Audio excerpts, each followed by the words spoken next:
UPSC CSC 2024 की topper शक्ति दुबे का बलिया से गहरा नाता है। योग कहें कि वह बागी बलिया की ही मूल निवासिनी है। वह बलिया के दोकटी थाना क्षेत्र के रामपुर मुतल के वाजिदपुर की निवासिनी है।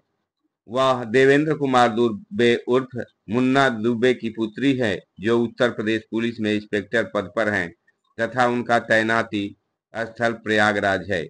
मीडिया रिपोर्ट के अनुसार शक्ति दुबे के बड़े पिता रामकृष्ण दुबे, जो बैरिया तहसील से रजिस्ट्रार पद से सेवानिवृत्त हैं, उन्होंने बताया कि देवेंद्र दुबे 4 भाइयों में सबसे छोटे हैं।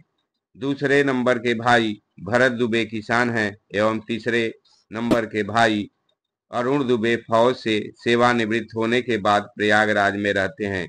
उन्होंने बताया कि शक्ति दुबे 3 बहनों में दूसरे नंबर की है।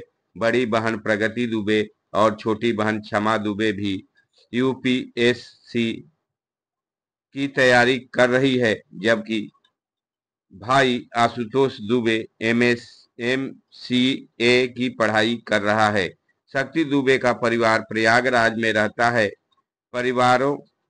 परिजनों के अनुसार शक्ति दुबे का जन्म गांव में ही हुआ था। उसने 12वीं तक की शिक्षा प्रयागराज के Saint Mary's convent school Ghurpur से की है। बीएससी इलाहाबाद विश्वविद्यालय से एवं एमएससी की पढ़ाई बीएचयू वाराणसी से की है। परीक्षा में अव्वल लाने पर शक्ति दुबे के पैतृक गांव में एवं पूरे बलिया जनपद में जश्न का माहौल है। सुने शक्ति दुबे द्वारा एएनआई को दिया गया इंटरव्यू। बलिया से वीरेंद्र सिंह की खास रिपोर्ट। मेरी काफ़ी सालों की मेहनत है, तो फीलिंग तो बहुत अच्छी थी। घर पे भी बताया, सब बहुत खुश हैं। अभी तो थोड़ी देर के लिए विश्वास नहीं हो रहा था, but now slowly the feeling is sinking in. या तैयारियों के बीच में कभी सोचा था आपने कि ठीक है यूपीएससी तो निकल जाएगा, आप आईएएस बन जाओगी, लेकिन रैंक 1 इस बारे में सोचा था आपने? मैंने तो नहीं, पर मेरे भाई ने हमेशा से ही सोचा था। लास्ट ईयर भी जब मैंने इंटरव्यू के बाद I miss the cut off by 12 marks, उसने यही कहा था कि तुम चिंता मत करो, तुम फिर से लिख जाओगी, you will again clear it, और तुम्हें भगवान ने रैंक 1 के लिए ही बचा के रखा है। एंड आई थिंक आज उसकी बात सच भी हो गई कहीं ना कहीं। सो हाँ, ये भाई ने मेरे कहा था, मैंने तो कभी नहीं सोचा था। सबको मालूम था कि आज रिजल्ट्स आने वाले हैं। आपने भी मतलब अंदाजा लगा करके रखा होगा कि ठीक इस समय मैं लैपटॉप खोल करके बैठूंगी और यूपीएससी की साइट पर जाना है, चेक करना है। लोगों के भी एंटिसिपेशन होंगे कि इस बार शक्ति क्लियर कर लेगी। जैसे ही आपने अपना नाम देखा, किसको पहला फोन किया, कितनी खुशी अंदर से, क्या कुछ निकल करके आया, किसको किसको फोन किया? हाँ, एक्चुअली सुबह से ही आज था कि रिजल्ट आ जाएगा, एंड वी न्यू कि 1 o'clock से 2 o'clock के बीच में आना है। तो पहले तो मैंने कोशिश की कि मैं फ़ोन साइड में रख के सो जाती हूँ, बट वो हो नहीं पा रहा था।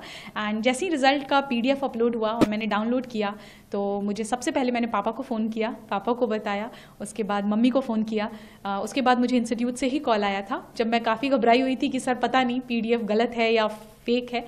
सर ने फिर बोला नहीं, हमने आपका रोल नंबर क्रॉस वेरीफाई किया है, आप ही का रोल नंबर है। तो that's when finally I accepted कि it's done, it's happening. Hindustan में हर एक युवा का सपना होता है, 12वीं तक तो कम से कम होता ही है कि उसे यूपीएससी क्रैक करना है। और उत्तर प्रदेश और बिहार, आप तो उत्तर प्रदेश प्रयागराज की धरती से आती हैं। आपने इंटरव्यू के दौरान भी, जो मॉक इंटरव्यू मैंने देखा, उसमें प्रयाग से रिलेटेड क्वेश्चन पूछा गया था। तो प्रयाग को लेकर के क्या कुछ मैसेज, और उन तमाम जो एस्पिरेंट्स हैं जो आपकी तरफ आज देख रहे हैं, उनको क्या मैसेज देना चाहेंगे? प्रयागराज तो मेरी जन्मभूमि भी है, so it's always very close to my heart. I think that place has played a lot of role in shaping me who I am. I think aspirants की बात करें अगर, तो हर बच्चा आई थिंक अपने मेहनत, अपने एंड से तो पूरी कोशिश ही करता है। थोड़ी सी कमियां हैं जो अगर इंसान में रह जाती हैं, जिस वजह से मे बी हम चूक जाते हैं किसी एक पर्टिकुलर अटेम्प्ट में। What we need to do is just reflect back, क्या गलतियां हुई, उस पर काम करेंगे। वरना ये हमेशा दिमाग में रखना है कि यूपीएससी सिर्फ एक एग्जाम है, it's not more than life, not anything more important than your life it is.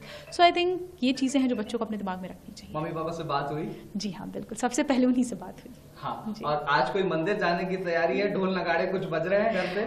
मंदिर तो मैं आज सुबह ही होके आई यहाँ पे, तो इसलिए हाँ डेफिनेटली इसके बाद मैं यहाँ से निकलूंगी तो मंदिर ही जाऊंगी। अच्छा, ये आपका 5वां अटेम्प्ट था? 5 अटेम्प्ट्स, आप मतलब ये 5वां अटेम्प्ट था, 4 एग्जाम्स आपने लिखे। फेल्योर को कैसे हैंडल किया जाए, एक message?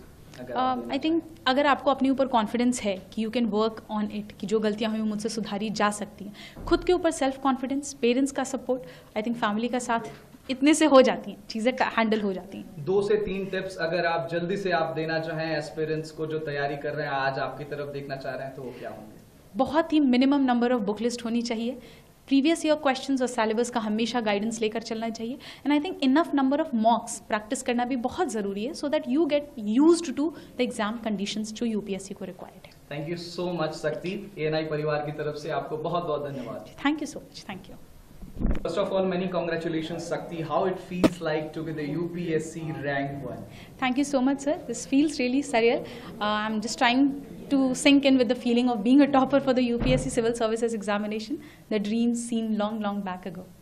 How will you recall out your strategy for the preparing out for the India's toughest examination, that is preparing for the UPSC? Initially, just like any other aspirant, I was also very confused because I did not have any background in humanities, nor I was in touch with any of the people who were into the civil services, etc. Things were initially very new for me, which also basically helped me understand and grow as a person and within myself as well. And along with that, I also searched about it on the YouTube. We have topper strategies, etc. And based on that, I formulated one for myself. Oh, how will you recall out your reflection when you saw your name in the PDF on the rank 1?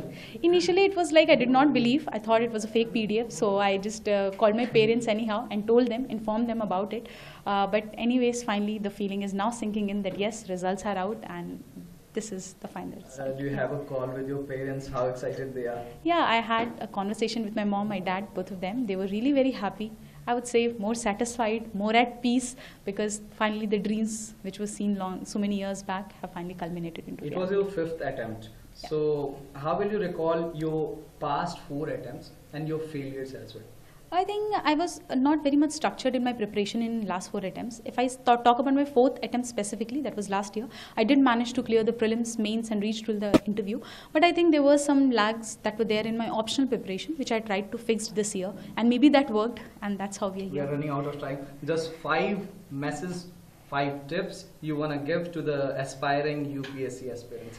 I think before starting this exam, please do your homework very properly. That is, just try and understand the pattern, try and understand the syllabus that is required. We need to be very much thorough with the syllabus of UPSC. We go through or keep in touch with your previous year questions, have a very limited book list, but go for multiple revisions. I think these are the things that can help future aspirants to understand the exam in a better way. Thank you, Shakti. Tapobhumi channel में आपका स्वागत है। Channel को subscribe करें,